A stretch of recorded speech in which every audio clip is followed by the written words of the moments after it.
দর্শক আপনাদেরকে দেখানোর চেষ্টা করব আসলে এবার বিশ্বকাপে নতুন চমক নিয়ে এসেছে আইসক্রিম।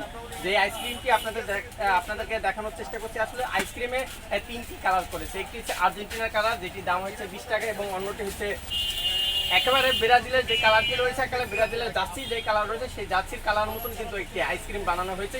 সেই আইসক্রিমের দাম 20 টাকা, এবং জার্মানির যে আইসক্রিমটি রয়েছে সেই জার্মানির আইসক্রিমের দামও কিন্তু 20 টাকা করে রেখেছে। এবং আজকে আমরা জানার চেষ্টা করবো আসলে কোন আইসক্রিমটা কত টাকা করে বিক্রি করা হচ্ছে এবং কোন আইসক্রিমটা সবচেয়ে বেশি বিক্রি হচ্ছে, এবং এই পদ্ধতিতে আইসক্রিম বিক্রি করার কারণে আইসক্রিম আলাদের কতটা সেল বিক্রি হচ্ছে এবং কোন আইসক্রিমটা বিশ্বকাপ উপলক্ষে সবচেয়ে বেশি চলছে, সেই বিষয়টি কি আপনাদেরকে জানানোর চেষ্টা করবো। ততক্ষণ পর্যন্ত আপনারা আমাদের সাথেই থাকুন। বিশ্বকাপ চলতেছে, সবাই প্রিয় দল আছে, সেই হিসাবে বর্তমানে আমাদের যা সাইজ আমরা বুঝতে পারছি যে আর্জেন্টিনাতে একটু বেশি চলে, তারপর আর কি ব্রাজিল, তারপর জার্মানি।